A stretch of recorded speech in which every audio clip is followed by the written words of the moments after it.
दिल जे जाना ऐसन जखम गे केना क्या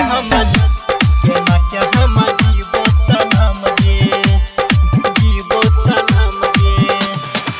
दिल जे जाना ऐसन जखम गे Singing by Sanjeev Sajan. दिल जे जाना ऐसन जखम गे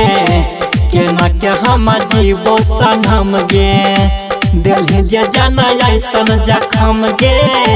केना के हम जीवो सनम गे दिलहि दर्द सुन रहल न जाइ छो काम न कर मरहम गे दिल जे जाना ऐसन जखम गे केना के हम जीवो सनम गे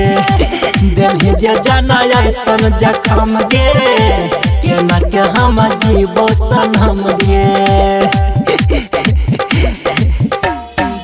जे जाना ऐसन जखम गे केना के हम जीवो सनम गे साथ तो हमारा कैले गजदारी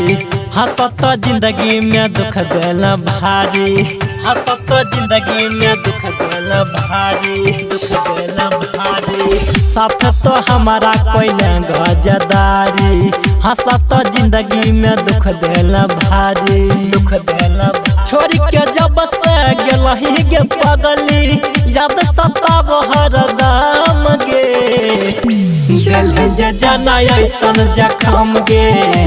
केना के हम जीवो सनम गे दिल जे जाना ऐसन जखम गे केना के हम जीवो सनम गे जे जाना ऐसन जखम गे केना के हम जीवो सनम गे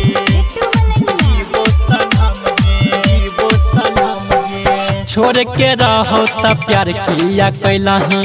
दोसर नाम के मेहंदी रचलही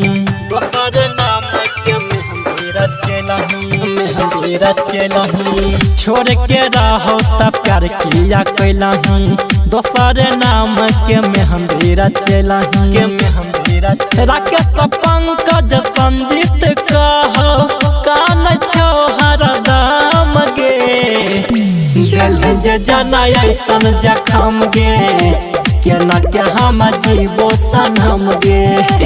दिल जे जाना ऐसन जखम गे केना के हम जीवो सनम गे